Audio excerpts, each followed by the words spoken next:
Lords, I would like to focus on the impact of this bill on employment and job creation. This is of particular concern to me as in my role as President of the Jobs Foundation, as noted in the Register. Before the general election, the government committed themselves to raising the employment rate to 80%, something the Noble Lord the Minister will know in previous debates I very much support and are very keen to see achieved. This commitment to getting 2 million people into work was then reaffirmed in December in the Get Britain Working White Paper, and I was encouraged when the Prime Minister said that getting Britain back to work is at the heart of my mission to grow the economy.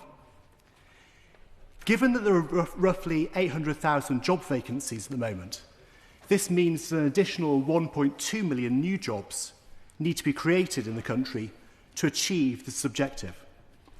It seems clear, however, that increasing national insurance contributions for employers will make it immensely more difficult for us to achieve this important target.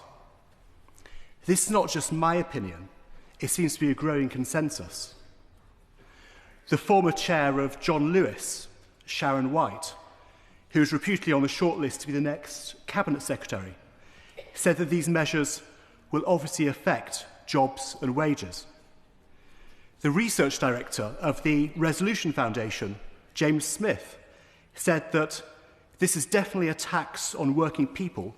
Let's be very clear about that. The restaurateur, Tom Kerridge, one of 120 business leaders to back the Labour Party ahead of the general election, said on Sky News that the NIC changes would lead to a huge amount of closures. Toby Dicker, founder of the Salon Employers Association, said, "I'm angry and sad and shell-shocked. Our industry is totally done. We can't afford it."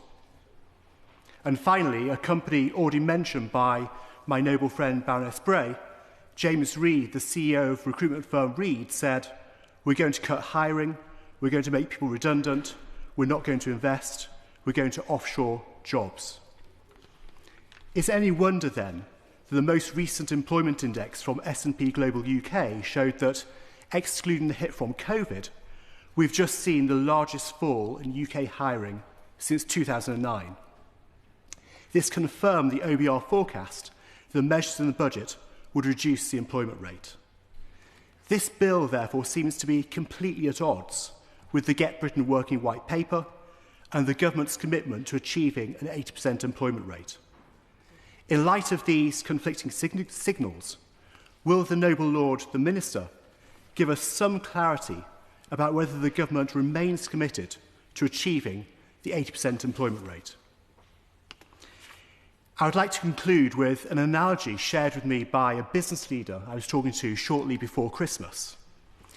I was talking to them about the Get Britain Working White Paper, and they're enthusiastic to do their bit to help to get 2 million people from welfare into work.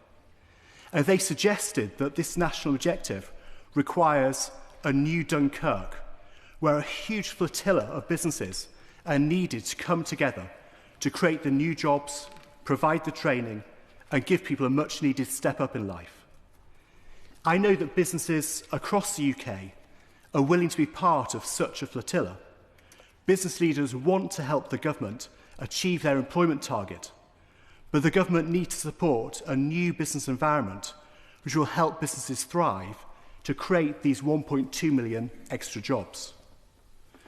The business leader then concluded his Dunkirk analogy by saying, "With the budget and the increase in national insurance, it feels like the government has smashed our rudders and blown up our motors." And I agree with him. This bill does not help the national effort to get people back to work, which is why I do hope the government will reconsider these measures and instead prioritise getting Britain working.